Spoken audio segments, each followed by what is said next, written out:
I'll just take the whole thing. Hi everybody, this is me and my microphone.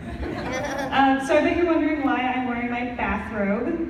If you've ever listened to a podcast, you'll know that we record wherever we are and you just download it from iTunes or Stitcher.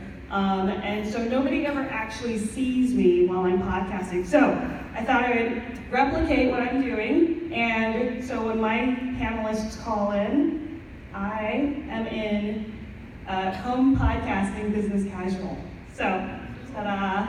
I did put pearls on though, just, because it is a business meeting here today. So, and actually I wanted to welcome my guests here. These wonderful chefs are actually past guests of the PeasOnMoss podcast. And we'll just take a moment and introduce each of them. We'll start with you, Darryl. Hi, I'm Dr. Darryl Holliday with the University of Holy Cross Food Science Program. Hi, I'm Barbara Zatto, and I am currently an independent consultant and starting an online publication called Food Trend News. Good morning. If I'd known, I would have worn my pajamas. I am Director of Operations at CuliNex. We do product development consulting. And each of these wonderful chefs have actually been on the PeasOnMoss podcast. Emily was the earliest of the guests. I think you were guest number 6 or 7. And so you can go to the PeasOnMoss podcast website, peasonmoss.com, and go search through the archives and you actually find each of their episodes. Emily was July 2016. Barb was September 2016. And then Dr. Darryl Holliday was September 2017. So we've been doing podcasts for a couple of years now. The royal way, apparently. My husband edits and publishes the episodes most of the time. So you can always tell who edited, because if it's really good, Josh took the time to do it. If it's good, I left in a couple of the ums. That was me. So. I'm just really stoked at how many people have shown up for this recording. Thank you guys so much. Thank you to the RCA for asking me to do this session. I hope you guys are going to enjoy this. We're going to just treat it as though these wonderful chefs just came to my living room and are all dialed into a conference call. And we're going to have a really vibrant and dynamic discussion. And I wanted to start going back to why I'm wearing a bathrobe. When I was getting ready to come to the RCA this year, I really thought about buying a chef coat, getting my logo sewn on it, getting the new RCA logo put on it, and I decided not to because of a couple of reasons. I've been off the restaurant line for 7 years, and even though I feel that I worked my way through those stations and that I earned the right to wear a chef coat, I don't wear one now. And the reason for that is I don't think I'm a chef. I do think I'm a research chef, but I don't feel that I have the right to wear a chef coat now. And I would love to hear your guys' thoughts on that. So Darryl, would you start, please? So I'm in a research chef coat, which is a hybrid between a lab coat and a chef coat. So I think that really exemplifies more of what we do at the University of Holy Cross in trying to bridge that culinary gap between chefs and food scientists and really help create that research chef who has the ability to work the line, build the flavors, create dishes, but also give them the opportunity that they know the science behind it and they have the full capacity to work in a food testing lab as necessary. Hi. Well, I still do wear a chef coat because I spent many years as a chef, and it seems to me, even when I'm doing benchtop work or formulating, that once I put on the coat, I put on the apron, I put on the gear, I'm ready to go. So I still have that in my head that for me to be, it's part of my mise en place. It's part of what I need to do to be focused and to get going, do my bench work, product concepts, and I still do a lot of concept work where I am basically taking from a culinary perspective and cooking, and then there'll be different iterations as you start looking at more product development and formulation. But I start with from a culinary base, and definitely my chef code is part of my PeasOnMoss. Yeah, I am a classically trained chef, went to culinary school, and the chef coat was a big part of getting ready every day and ironing, and it had to be ironed a certain way. And one day on the way to school, I dropped my coat in the mud and I cried just because I wouldn't be let in to class without it.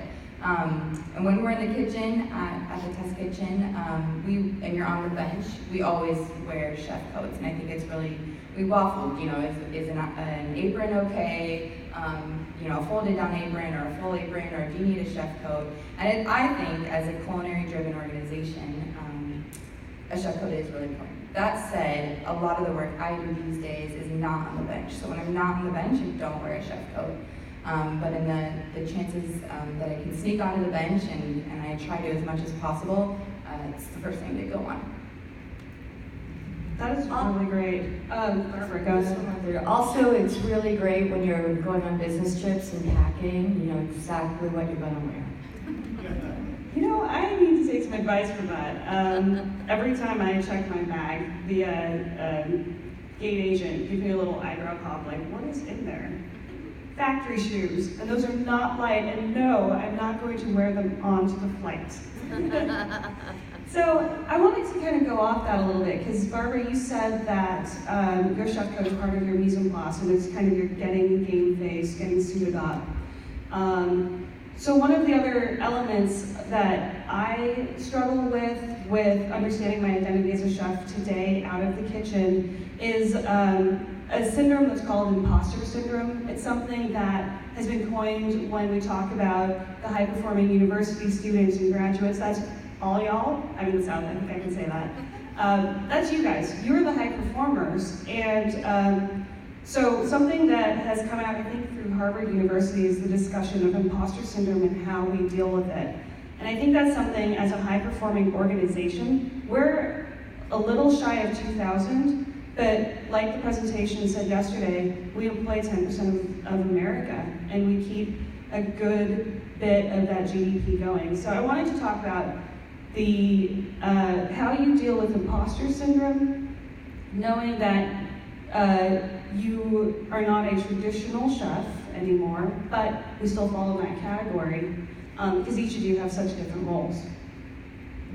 So, again, traditionally trained chef, worked in numerous restaurants, worked as corporate chef for restaurant chains, and for me, the factor of dealing with the imposter syndrome was while getting my PhD, I made sure to earn my certified research chef credentials. And so I think that gives that benefit to the RCA in saying that, yes, this is a step above. I'm not just a chef that can also do food science, but I've gone through the experience, the testing, the studying to make sure that I'm helping elevate those RCA credentials of what is a research chef and really helping validate that and reduce that imposter syndrome.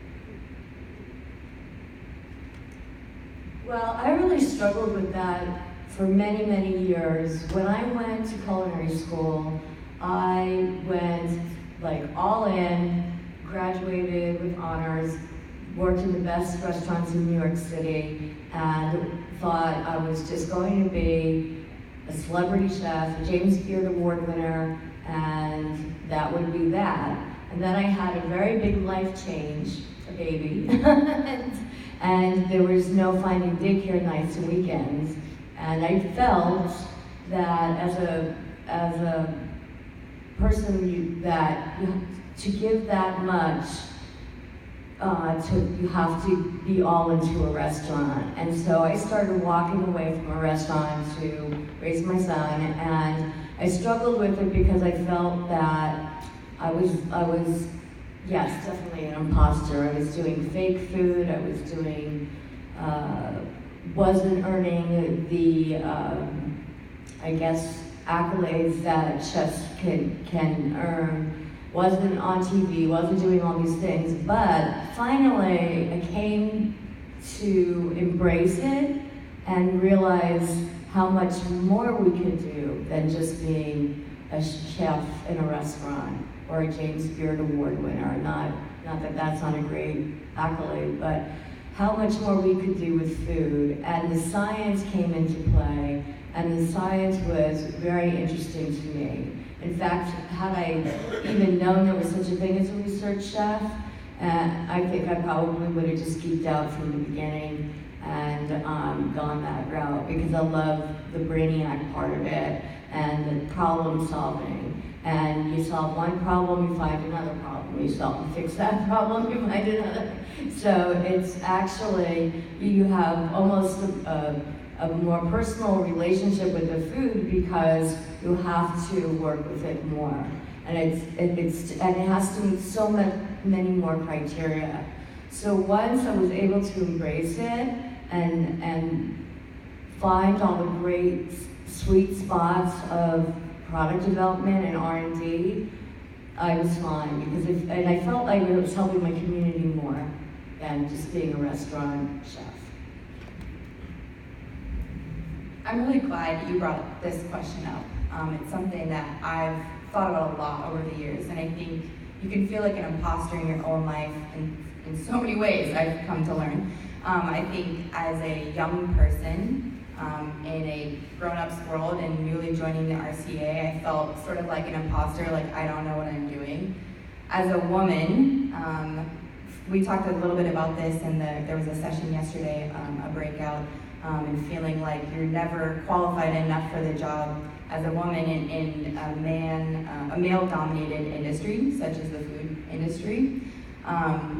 But also as a chef, like you talk about the chef imposter part, I felt a lot of the other way, the technical imposter part. I felt really good about my culinary knowledge, but I really doubted, did I know enough about food science to call myself a culinologist or a research chef? And I was telling Hannah this, I was preparing for a presentation pretty early on, and I was gonna have to give a big speech to a bunch of people, and I was hired as a research chef to present this phase for one of our clients. And I stayed up all night, like looking stuff up, like looking up super technical stuff. I was so worried someone was gonna ask me something really technical and I wasn't gonna be able to answer. And of course I was like tired and exhausted the next morning, and no one asked me a single question about any of the stuff that I was worried about. So I feel like I've overcome a lot of my imposter syndrome and built the confidence to push those thoughts away, but it is a challenge, yeah. Yeah, to add on that, if we just look at the dynamics of the room, there's probably more females in here than males. So I think that's a really good step in the identity factor and women not being as equal or not as qualified. But also, we have the mentality that a chef is someone who works on the line, but a chef is also someone who has to have business skills, has to be able to have maintenance and repair skills, has to be willing to climb up into a crawl space of an attic during brunch service because the AC is leaking and they can't get anyone out to repair it at 11:30 on a Sunday morning. So I think that's somewhere that we all see in understanding as research chefs that the term chef is very multiplicity, and so we can take that factor and if we look at it in terms of a research chef, then we still have that same factor. There's so many different areas that one name can differentiate into.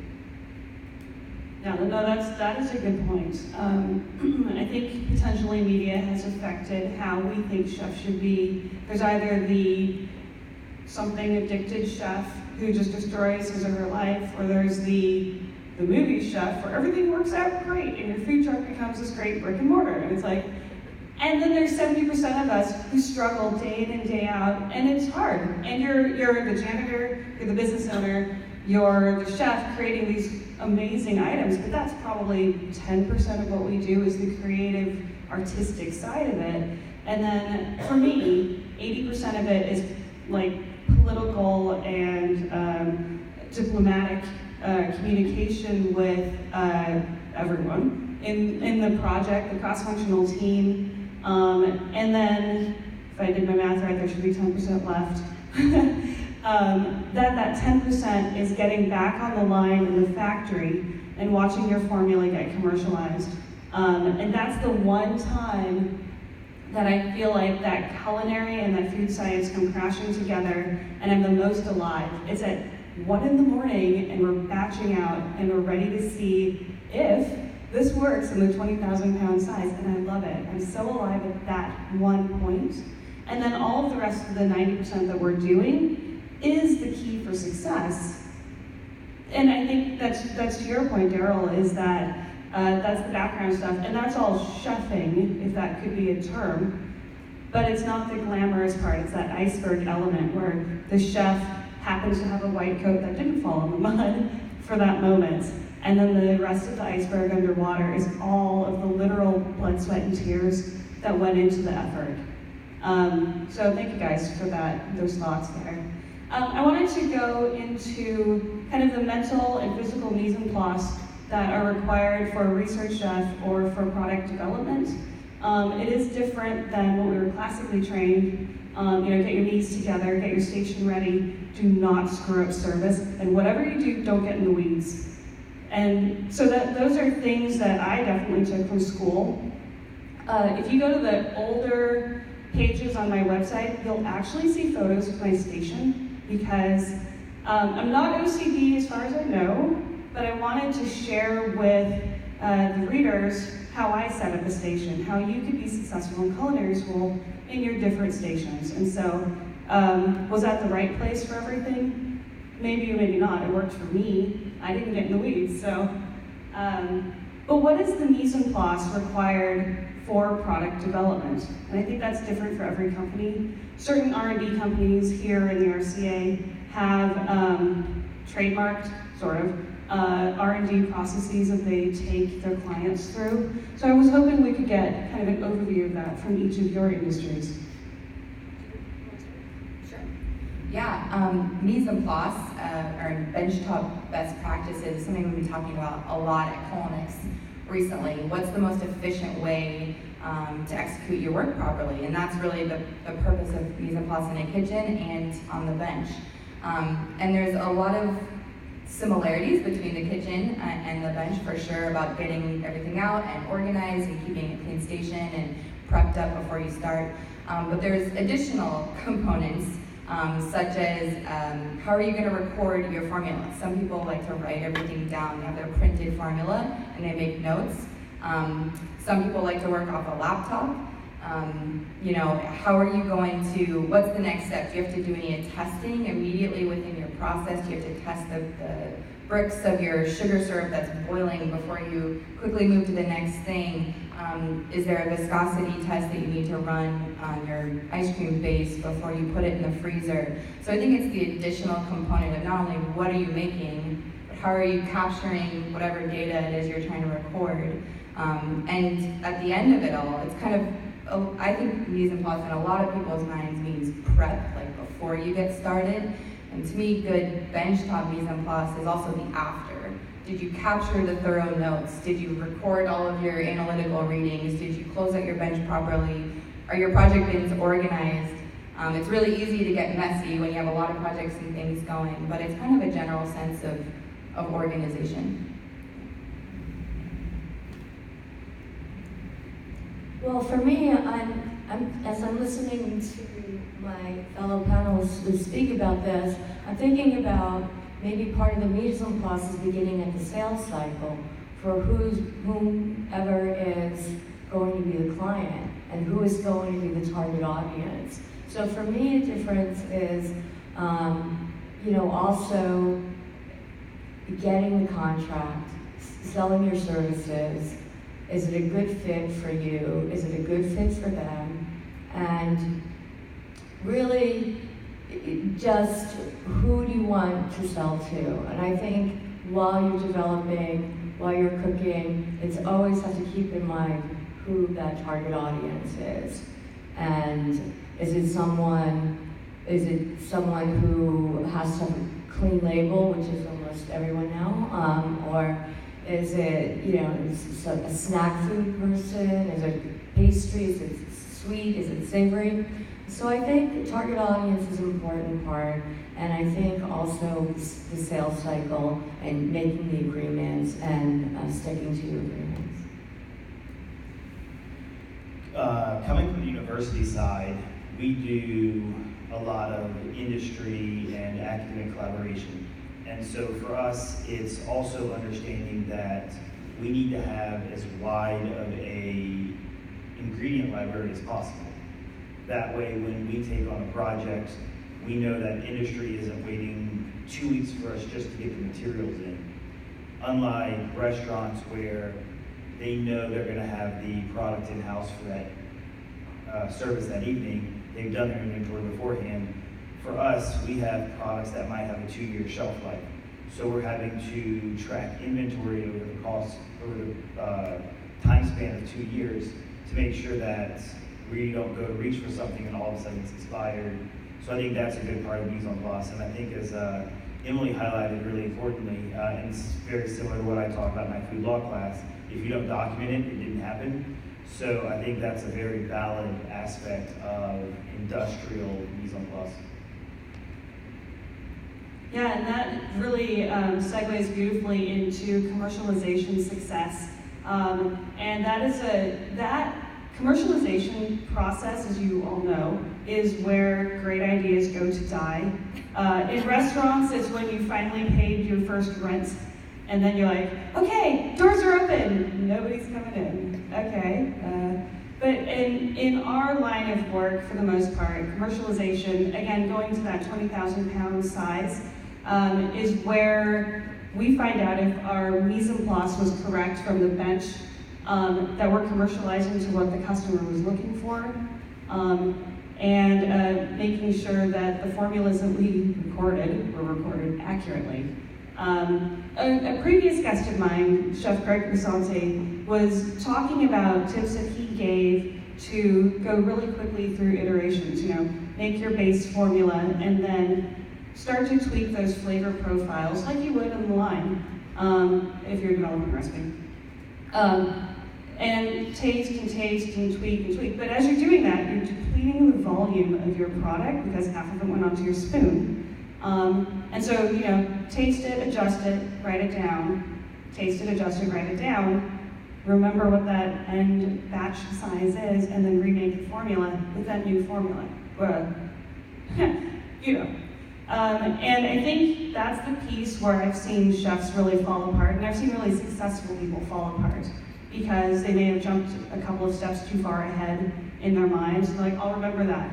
I threw in a pinch here, the pinch will scale up. Pinches don't scale up. So I'm actually curious, Darryl, how do you teach kind of that judicious note-taking and mental mise en place to your students so that they develop good habits before they go to CuliNex and to go work for Barbara? Sure. So from an education standpoint, I think it kind of ties into what we were just talking about. If you don't record it, it doesn't happen. If I don't have a record, you don't have a grade. And so that's a really easy standpoint for me. Also, I look at it as you are presenting this to you're doing this job like you're presenting it to a customer. Whether I'm your customer or you're working for someone like CuliNex and you're selling to one of your customers, that you need to have all your P's and Q's, all your T's crossed and I's dotted. So you need to do test batch, do all your taste manipulation, make the next sample batch, do a tasting with everybody, and then do a third sample batch just to make sure that the formulation is working. And that way when we hand it off to one of the industry partners or we're doing a larger scale of batch for sensory, then we have the A and B are much more similar. We don't want to be A and F.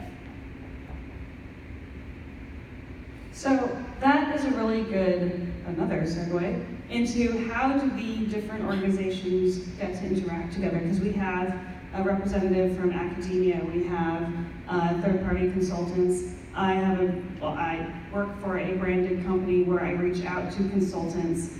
And as you all know, this world is small. We call on each other a lot for different things. I'm curious if we can kind of talk to our audience about how our different entities interact together. You just had the mic, Darryl, so I'm going to pass that direction. How does CuliNex and third-party consultancies interact with brands and your suppliers? Yeah, that's a great question. We are interacting with a lot of different types of organizations, from universities and students hoping to get interns and employees, but also leveraging research they've done and pilot equipment they have. At CuliNex, we just moved into a new, beautiful facility, which we're loving, and the test kitchens are great, but it was a kitchen, so we don't have pilot equipment, and it doesn't make sense, honestly, for us to purchase pilot equipment because we work on so many different kinds of products and applications. So leveraging those relationships with equipment manufacturers, we had a scale of a pilot run that didn't go quite as planned, and we had to contact the equipment manufacturer and say, hey, is there somewhere, do you have a client that we can try to run this at their facility, or can we go to your showroom and try to run it? And of course, ingredient suppliers are a huge wealth of knowledge. We rely really heavily. We know a lot of things about a lot of things, but we're not the in-depth technical experts. So I'm calling up Ingredient and people all the time saying, how does this work? What should I be looking for? What's the right ingredient to use? And back to your previous question about scaling up and transitioning, I could tell you all kinds of stories about that. Because it's really difficult when you're in the kitchen to predict, if you're not working directly at a manufacturer with pilot equipment or the equipment to do a test batch right at your disposal. So trying to think through the mise en place about how you're going to do what you're going to do, how are you going to measure it. Is there an analytical measure or some sort of measure that could give you any indication on the bench, is this going to run in the plant? And sometimes it's really hard to do with something that's processed, like an extruded something or a retort something. You almost always have to test it. But yeah, just being as prepared as possible, relying on others for their experts. We call them subject matter experts, SMEs. Call them up all the time. Yeah, I think what Emily said pretty much covers the gamut. I do a lot of concept work and smaller scale work, so I rely on a lot of relationships and a lot of people who do handle commercialization and even some pilot. So I think to your point that relying on industry experts really is really the way to go. That's why we build so many relationships. That's probably part of the reason why we're all here at the RCA, because we do all interact well with each other, and we do always call on each other. And the RCA Connect is a great tool for getting some help on some more technical questions or bigger and longer, higher volume formula change questions, getting that answered. So. From an academic standpoint, one of the problems is most people view me as an industry standard on a lot of things where I'm not. So I think the first issue is admitting where you're not a subject matter expert. I think that's where a lot of students feel kind of misguided sometimes. They feel like they have to know everything coming out of school. And being in the industry for so long, having a PhD, I still know there's people, if I have starch questions, that I reach out to because they work for starch companies and they're my go-to. What I try to encourage my students to do is at least make sure you have a base knowledge so you can ask the right questions, and that gives the industry expert the direction to go in best helping you. Yeah, you mentioned the listserv and you mentioned subject matter experts, and something that's been really interesting for me in this new brand is I'm working for a startup and we have literally no technical space, including an office for the R&D team. Yeah, yes, that's the right response. The are? Yes. And that has taught me how to rely on my suppliers and my co-packers and co-mans so much more. And I can actually tell you a story of a sales manager who watches the listserv for questions that pertain to his company. And I had reached out actually for samples for a high school class, or a middle school course that I was teaching. And I just asked for information about your career fields, possibly some donations of goodies that the kids could eat. So that eliminated some companies because you couldn't directly eat the thing that they supplied.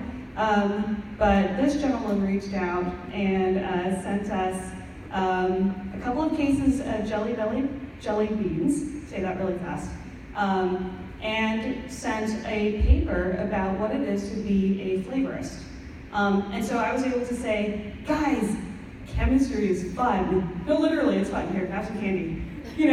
And I only have that relationship with that individual because of the RCA listserv. And because we established that friendship and relationship through a service project, I was also able to call on them and say, hey, I don't have a technical facility, and I'm doing flavors for beverages. Can you help me? And he's like, let me get back to you. Hey, why don't you come down and we will work through some batches and iterate with and for you and help you go from concept through a couple of versions of these flavored products and then go forward from there. And I was able to go down there and get some really fantastic prototypes that we're going to launch pretty soon. And literally, again, RCA listserv. If you're not following it, do. Yes, you can pay me later.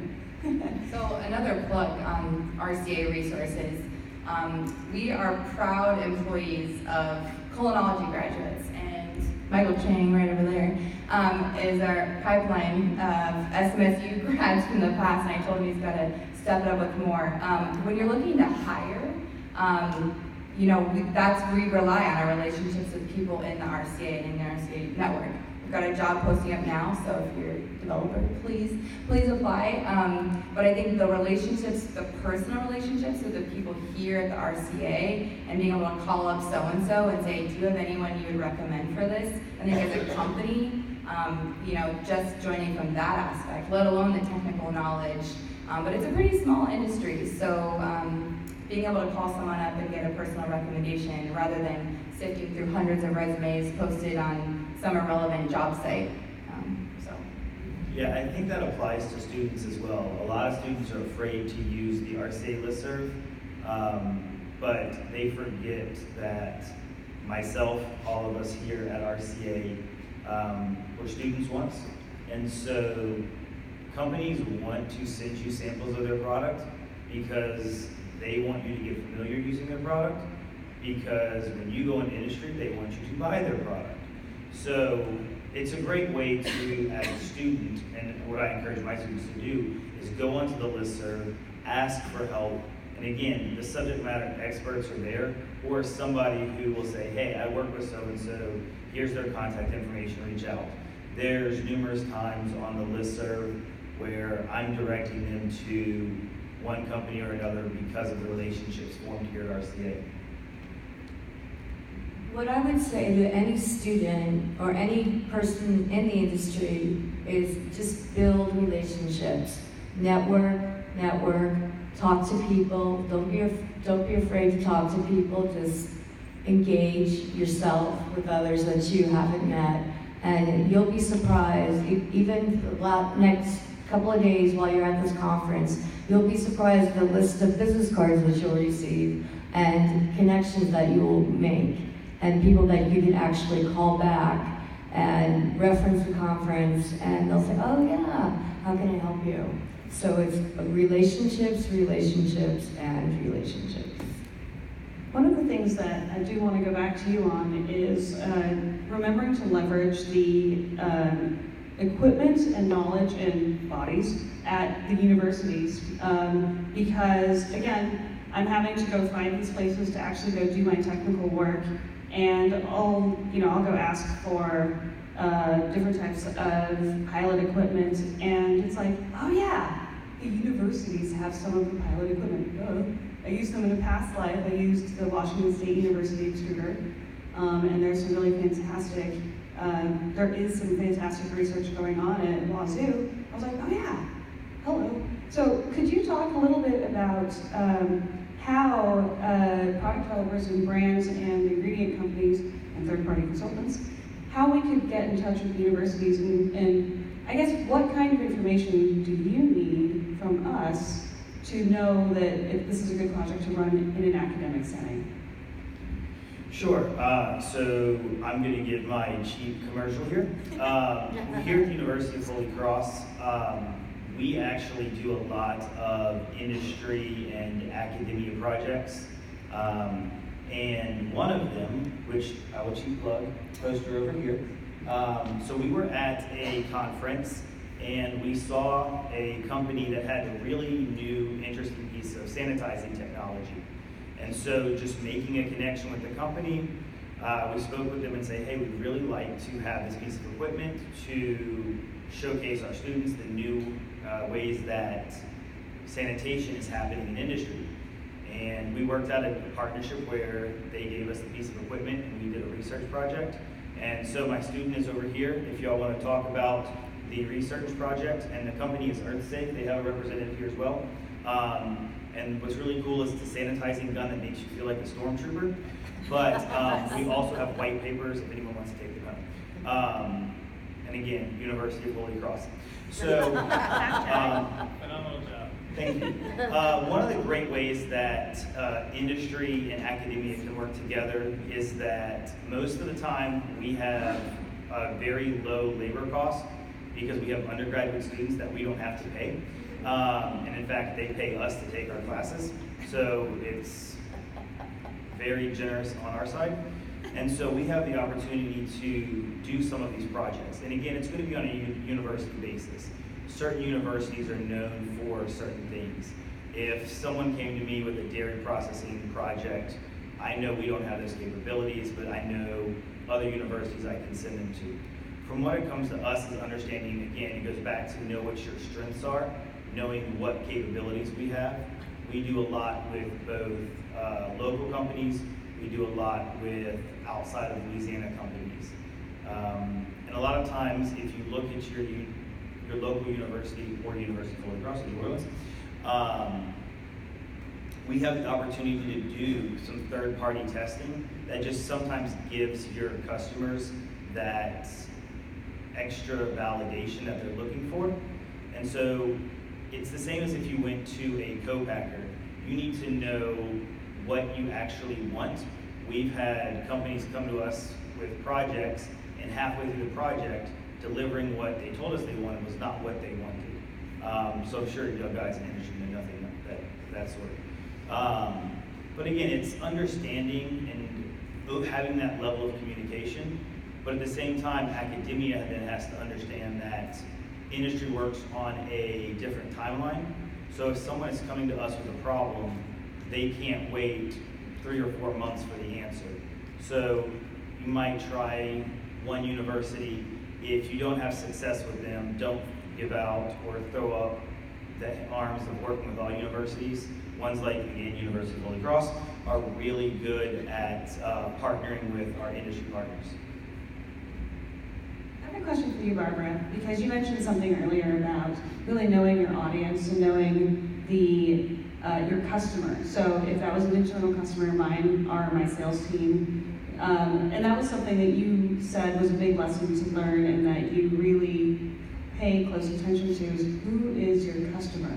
I was wondering if you could share with us, Darryl just talked about, the change of a concept after the release of the project. So I was wondering if you could give us some thoughts about knowing that customer and knowing the product that customer is looking for. Yeah. Well, I'll go back again to the sales cycle because I've done culinary sales as well, and getting into who might be your internal, the first customer might be just your internal team, getting them on board. And I remember working with doing culinary presentation ideation session with a co-packer, and they needed to know what was trending and how it was trending and what was relevant in the industry. And I first had to have, so I had the conversation with their chef-to-chef conversation and chef-to-food technologist conversation, which all went very well because we all understood the technical side. But another part of the audience was a member of my sales team, and I had my target audience first began with selling my boss actually on, no, this is the direction that we need to go based on this information. So target audiences can be internal and external. And so when I had to get them on the project, which our salespeople didn't really understand, but R&D did understand. And so your target audience could be internal, it could be the person you're selling to, but also do your research and talk to your audience, talk to the audience, because at the end of the day, the ideation session was around a packaged meal, and that who was it going to serve and what income level were they going to, who was the demographic, who bought that product. So there were several targets in that culinary presentation because first I had to work it out internally and then with R&D for my client, and then what the product was going to be like for their customer, the consumer, and how was it going to behave, and how many was it supposed to feed, and at what price point. So there's a lot of research that goes into that. So make sure that you do your research before and you're prepared when you go in.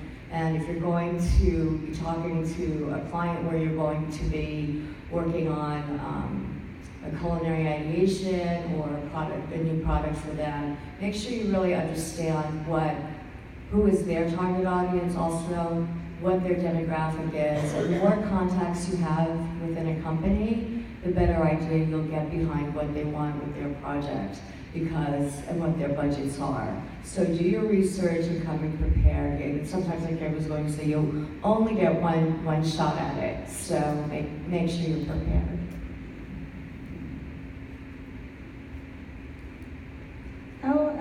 Emily, how does CuliNex, look at their target customer? Because you've got several. If I'm coming to you as a brand, and I say, I want, something that will just change the world. Something super vague like that. How do you help the brand as a client hone in on who their target customer is, knowing that you have a twofold customer as well? You have me, and then you have who my customer is. Totally, yeah, it's a daily challenge. It creates a very dynamic work environment because every client is so different. Some of our clients come to us and they've got a very specific idea that they want that packet of that sweetener and it needs to go in this application and here's who it's for, and I've done all this research, I paid for this research, and it's very buttoned up and straightforward. It doesn't mean the product development is straightforward, but sometimes clients paint a very clear picture of what they want. Sometimes they'll say, I don't know, I've identified this opportunity, this eating occasion, or this miracle new ingredient, or this new kind of packaging, or this new processing technology, and I literally have no idea about anything else. What can we do? And honestly, those kind of projects I enjoy much more, doing that kind of searching, what is the opportunity, what are the different audiences that this might appeal to, where's the white space, what are, not necessarily competitors, but what else is going on, and saying, here's all the things you could do, now let's work together to hone it in and figure it out. Sometimes when you've built a very strict or narrow box, it can be really hard to, and that sometimes some of those goals have been created arbitrarily. Just because the client thinks that's the right reason to do it, doesn't mean it always should be. So when you're starting a little bit further out and have a broader picture, and someone lets you play and lets you be creative and think like an innovator, to me that's where the real fun is.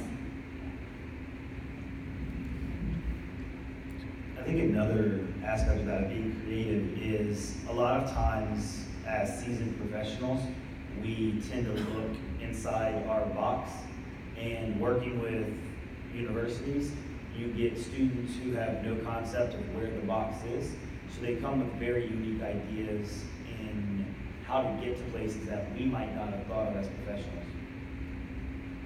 And again, that kind of wraps us all the way back around to using the RCA membership. There are a lot of experts in this room, in other rooms. A lot of them are giving presentations right now or have in the past. And this trade show or professional networking events week is the one that I always interview with when I got recruited to Bulletproof.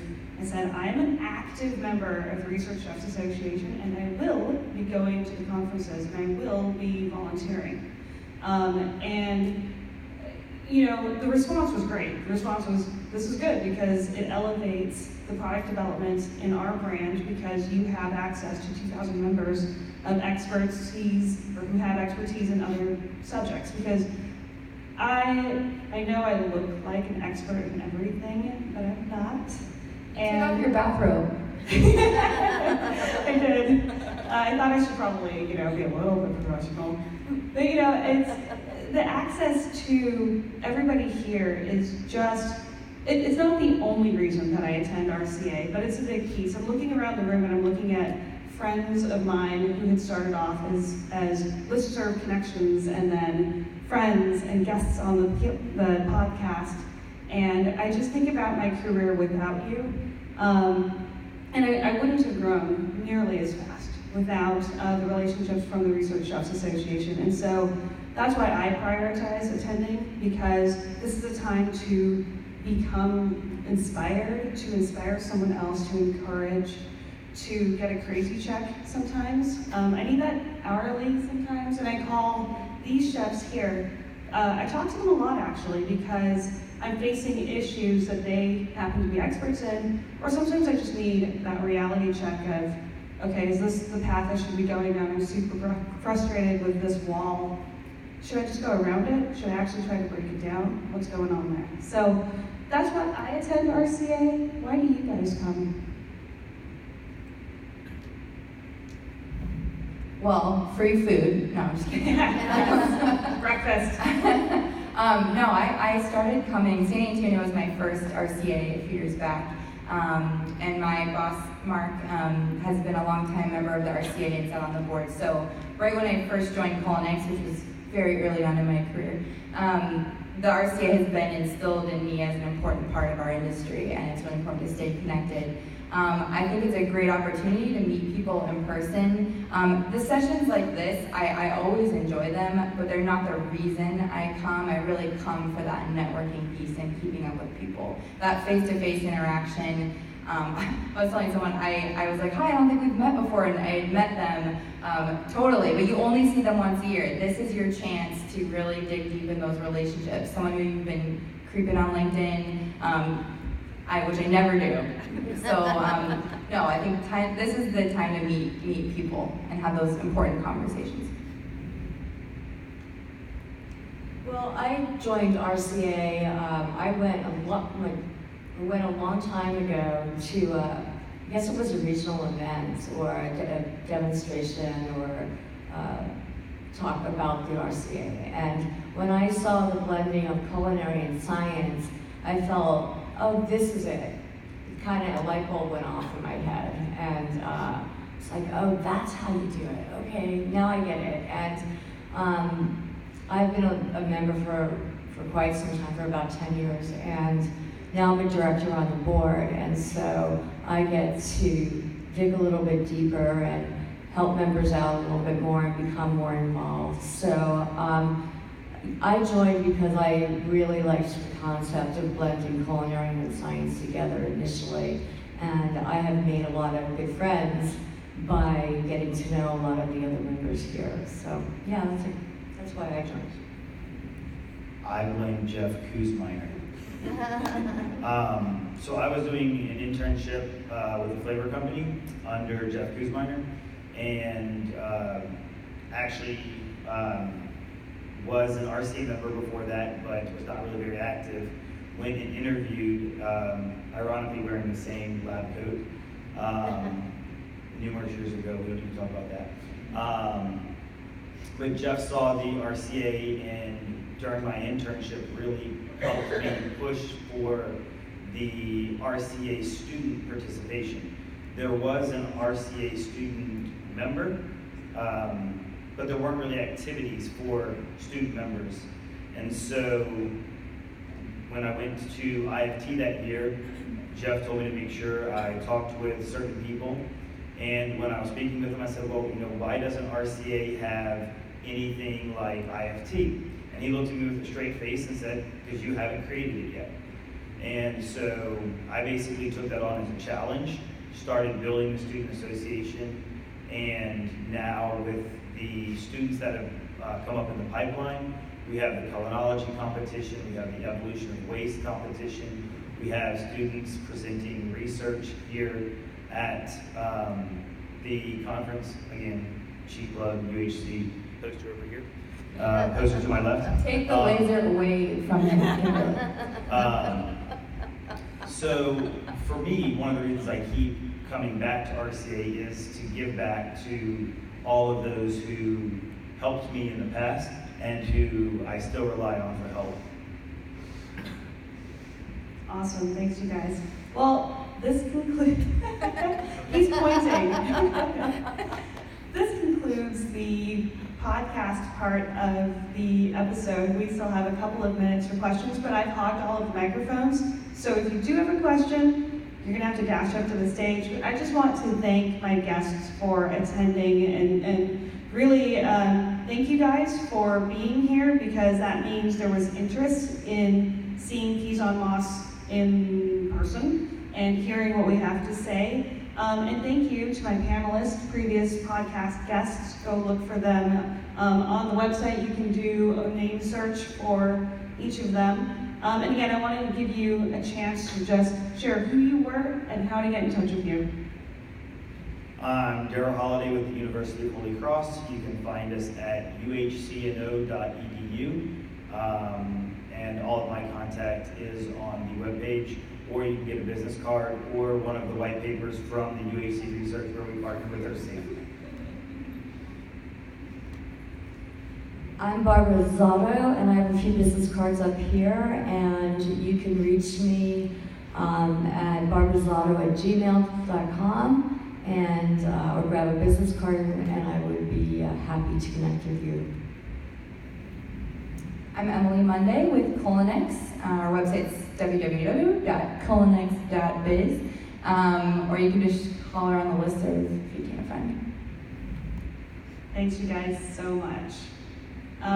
Okay, so if you have questions, you can dash up here. We have 7 minutes before you have to run out the door to the next thing.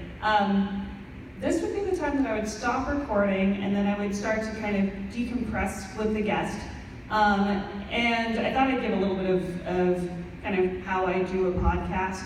I record Skype conversations. If you don't know what Skype is and you can't use it, you can't be on the show. I don't think that's a heartless requirement, although I have some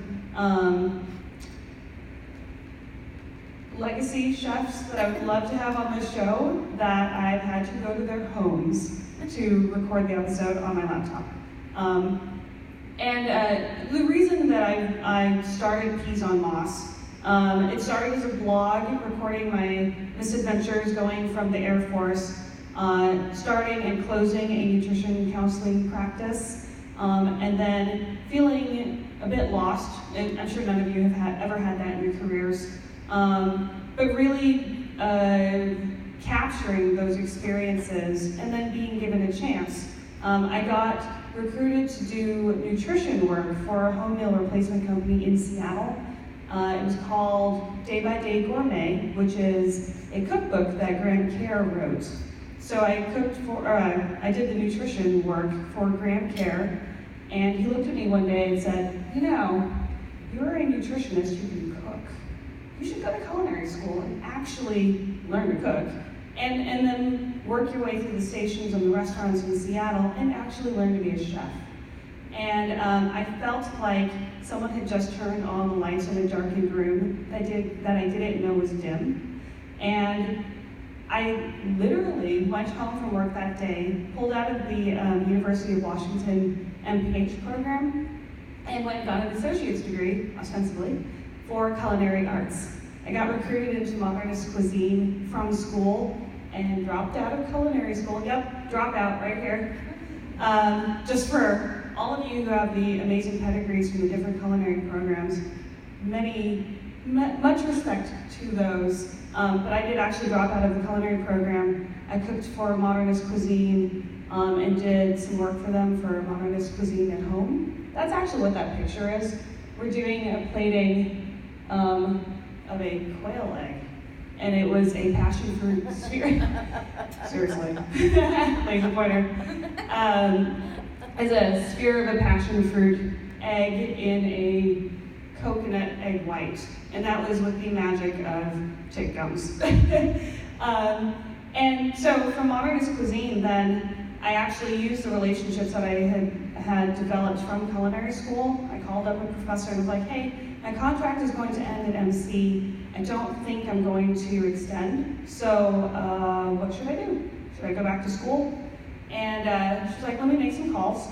And the HR director of a local cheese company in Seattle was like, hey, you kind of need somebody who knows food, who can do purchasing, why don't you come in here? So I went to Beecher's Handmade Cheese. My boss taught me working on formulas and trying to figure out the breaking point of cheese. For Beecher's cheese, it's a higher temperature. The temperature was different than that of standard cheddar cheese. And I was trying to figure that out because I was trying to figure out why we had so much loss. He was like, put a chef coat on that woman, get her out of the purchasing team. I was like, okay. So that's literally how I fell into being a research chef. And I literally fell into it, where it's just like, whoa, because I had those relationships, I was transparent about what I didn't know, and I rocked it in the places that I did know. And PeasOnMoss blog eventually became PeasOnMoss podcast because someone was saying, that there's a generation gap. Each generation ends up with a gap in knowledge and experience, right? If you're lucky enough to get to work for some of these people whose pictures are up on the wall, fantastic. You get a glimpse of the knowledge that they have, and you get to pick up some of the intuition that they have developed over decades. But we don't otherwise have a way to capture that. And that was why I wanted to start recording these conversations that were really dynamic, where I could come with a couple of questions and just, sit together at the virtual coffee table and just ask, how did you say that? What happened when everything turned green? What did you do to make it to the top? What did you do? Why did you choose to get a PhD? All of those questions I think other people have. I just happen to have a recorder. So there you go. That's PeasOnMoss. It's me. It's a laptop. And this year is the year that I'm going to focus on looking for advertisers and sponsors. I'd like to actually leverage this into more full-time work than what I'm doing. I absolutely love product development. I don't want to completely leave it, but I think there's a big need here, and I'd like to help fill it. So, partner with me on PeasOnMoss. That was just shameless plug, wasn't it? Thanks for that lesson. Anyway, thanks you guys so much for joining us today. It was so fun to actually interact live with you. Some of the time I try to laugh loudly in our recording so that you can tell I'm still alive on the other end of the line. So it was fun to see you guys in person. Thank you again. Emily Munday from CuliNex, thank you. Barbara Zatto, Food Trend News. And Darryl Holliday, University of Holy Cross. Thank you guys so much.